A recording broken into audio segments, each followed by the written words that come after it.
অনেকেরই আমাদের রাজনৈতিক দলগুলোর মধ্যে আছে। বাট আস্তে আস্তে একটা বিষয় তো স্পষ্ট যে ডক্টর মোহাম্মদ ইউনূস হুট করে ওই ৫ই আগস্ট তিনি রাষ্ট্র ক্ষমতার এই প্রধান দায়িত্বে বসেন নাই। তার একটা মিশন আছে, একটা স্বপ্ন আছে।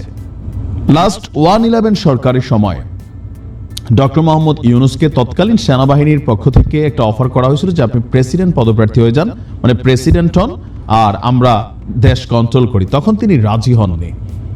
এরপর একটা রাজনৈতিক দলের ঘোষণা দিয়েছিলেন, সেখান থেকে হুট করে তিনি সরে গিয়েছিলেন।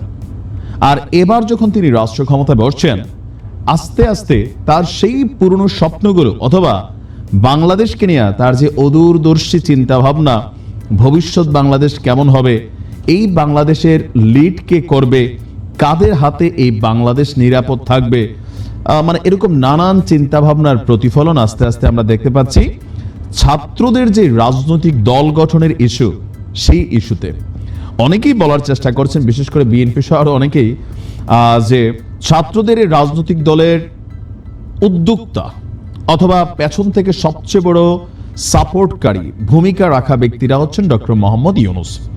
তিনি চাচ্ছেন যে নেতৃত্বে, বাংলাদেশের নেতৃত্বে তরুণরা সামনে আসুক। ইভেন এই জুলাই আগস্ট বিপ্লব সম্পর্কে তিনি ফিনান্সিয়াল টাইমসের যে পডকাস্ট আছে সেখানে বলছিলেন যে এই তরুণরা যে জিনিসটা অর্জন করছে এটা যদি তাদের হাতে না থাকে তাহলে সব নষ্ট হয়ে যাবে, পুরনোরা নতুনরা এটা ব্যালেন্স করতে পারবে না। সো এখানে তরুণরা ডিজার্ভ করে। তো এই সকল কিছু থেকে অনেকেরই ধারণা যে ডক্টর মোহাম্মদ ইউনূসের উৎসাহে আপনার ছাত্রদের এই রাজনৈতিক দল হয়তো এই সপ্তাহ অথবা আগামী সপ্তাহ মাঠে আসতে যাচ্ছে, আসতেই পারে। আমরাও চাই বাংলাদেশের মূলধারার রাজনৈতিক দলের সংখ্যাগুলো আরো বাড়ুক, যেন যেই দলগুলো আছে আওয়ামী লীগ, বিএনপি, জামাত বা আরো যারা, তারা যেন এটা মনে না করে বলে যে আমরাই খালি সারা জীবন বাংলাদেশের রাষ্ট্র ক্ষমতায় থাকবো, বাবার পরে মেয়ে, মেয়ের পরে বউ, বউয়ের পরে পোলা, পোলার পরে নাতি, এটা ফ্যামিলি লিগেসির মধ্যে যেন এটা আটকে না যায়। এখন বিএনপি বা অন্যান্যরা কিভাবে দেখছে?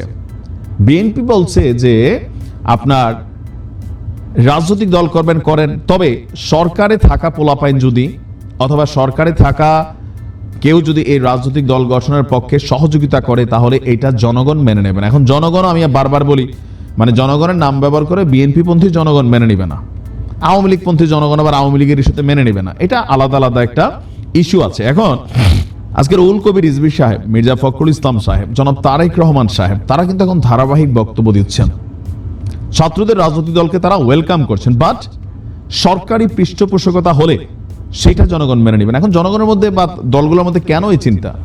দলগুলোর মধ্যে চিন্তার মেইন একটা জিনিস হচ্ছে কি, ধরেন আমি একটা জিনিসের উদ্যোক্তা, আমি চাচ্ছি এই জিনিসটা হোক, এটা আমার স্বপ্ন।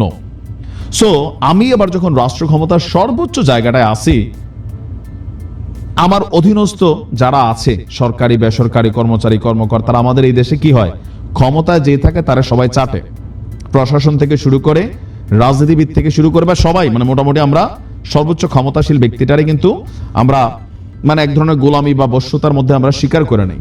তো বিএনপির ভয় হচ্ছে যে ডক্টর মোহাম্মদ ইউনূসের উৎসাহে যদি এই রাজনৈতিক দলটা গঠিত হয় তাহলে আগামীতে যে নির্বাচনটা হবে সেই নির্বাচনে একটা মেসেজ ক্রিয়েট হয়ে যাবে কি, ডক্টর মোহাম্মদ ইউনূস এই দলটার উদ্যোক্তা, প্রকাশ্যে না অপ্রকাশ্যে কথাবার্তা এগুলো এখন সামনে ক্লিয়ার, যে হয়তো ঝাইরা কাটতেছেন না বা সরাসরি বলতেছে না, কিন্তু পাবলিক বুঝতেছে যে না, এই দলটার পেছনে ডক্টর মোহাম্মদ ইউনূস, কারণ তার প্রত্যেকটা বক্তব্য, প্রত্যেকটা কথা।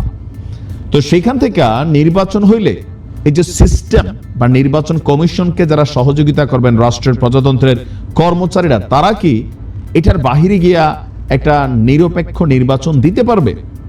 বিএনপির কিন্তু প্রশ্নটা এই জায়গাতেই, যে ডক্টর মোহাম্মদ ইউনূস নিজে যদি কোনো দলকে প্রমোট করেন, মানে ব্যাকগ্রাউন্ডেও থাকেন, তো স্বাভাবিকভাবে এটা প্রশাসনের কাছে একটা বার্তা চলে যাবে, নতুন কিছু এখানে ঘটতে পারে। সেই ভয় থেকে বিএনপি মনে করতেছে যে রাষ্ট্রীয় পৃষ্ঠপোষকতায় এই কিংস প্রায়োরিটি এটা যদি করা হয় তাহলে জনগণ মেনে নেবে না। ডক্টর মোহাম্মদ ইউনূস সরাসরি তিনি কিন্তু বলছেন না, বাট বিভিন্ন বক্তব্যে তিনি দেশে বিদেশে যেখানে যাচ্ছেন তার বক্তব্যগুলোতে আমরা বরাবরই দেখতে পাচ্ছি যে তিনি চাচ্ছেন যে আগামী দিনের বাংলাদেশের নেতৃত্বে তরুণরা আসুক। এখন তরুণদের তিনি কেন চাচ্ছেন? কারণ এখানে বাংলাদেশের যে সিস্টেমটা হয়ে গেছে, এখন এই সিস্টেমের পরিবর্তনের জন্য আমাদের সব রাজনৈতিক দলগুলা কথা বলে, কিন্তু কথা বলার পরেও সিস্টেমের কি পরিবর্তন হয়?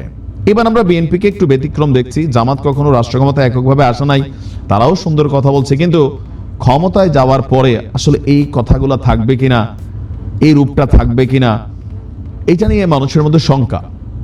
এমনকি যারা যে যে দল করে আমরা ভাই ভাই নিচ্ছি, ক্ষমতায় যায় নেই, এরপরে খেলা হবে। কিন্তু আগামী দিনে সুন্দর একটা ভবিষ্যৎ বাংলাদেশ, যেখানে ধরেন বৈষম্য থাকবে না, মব জাস্টিস থাকবে না, দুর্নীতি থাকবে না, লুটপাট থাকবে না, মানুষ রাজনীতি করবে দেশের জন্য, পুরো সিস্টেম যার যার ব্যক্তি অধিকার সে অ্যাপ্লাই করার সুযোগ থাকবে, এরকম কিন্তু আমরা সবাই চাই পশ্চিমা বিশ্বের মতন। কিন্তু এটাকে অ্যাপ্লাই করা অনেক কঠিন বিষয়, কারণ বাঙালির রক্তের মধ্যে চিরাচরিত কিছু দোষ আছে, আমরা এগুলো চাইলে এগুলো থেকে মুক্ত হইতে পারি না।